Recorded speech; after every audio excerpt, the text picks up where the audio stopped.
Only 2 days after its attack on Pearl Harbor, it is the Philippines' turn to feel the heavy fist of the Imperial Japanese Army. On December 8th, the IJ-14th Army, commanded by Lieutenant General Masaharu Hama, landed on several locations on the island with a force of 42,000 battle-hardened fighters. The defenders, a mixed group of regular Army, National Police, and various other forces under the command of General MacArthur, was nearly 2.5 times the numeric strength of the attackers, but lacked modern armaments and battle experience. It became clear early on that they had little chance to hold the enemy. MacArthur wisely decided to declare Manila an open city to limit civilian casualties as well as minimize the destruction of the city. The city of Manila was quickly taken by General Hama's troops. That is where 3 American women, servants of a humanitarian hospital, find themselves. This is their story. The strength of a woman is not measured by the impact that all her hardships in life have had on her, but the strength of a woman is measured by the extent of her refusal to allow those hardships to dictate her and who she becomes. Who were these women, and what was their motivation for these actions leading to such a tragic conclusion? The answer may lie in their backgrounds. All 3 come from small towns in America. Mrs. Mary Stagg left San Francisco in 1923 with her 2 children and husband Sam Boyd, who was appointed as Secretary General of the Board of Foreign Missions in Manila. Eventually, Mary became an ordained minister of the Cosmopolitan Church.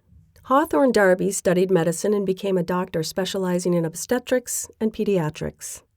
Dr. Darby joined the staff of Mary Johnston Hospital in Manila. She wanted to be a missionary.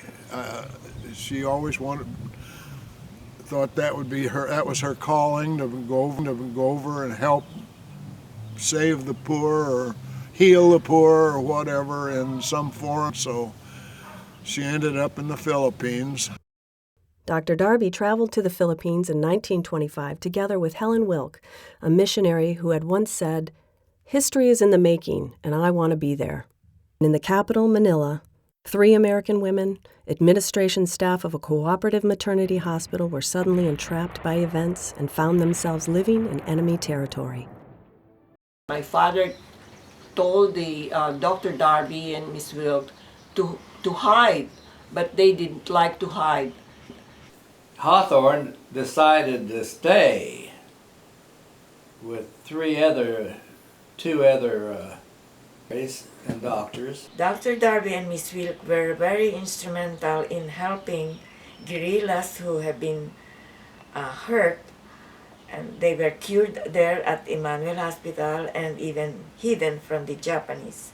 But the reason why the Dr. Darby and Reverend Stagg and Miss Wilk got arrested was because there was a Filipino. I don't know whether he was hired by the Japanese or he did it on his own, and he pretended that he was interested. He wanted to join the underground to help them out.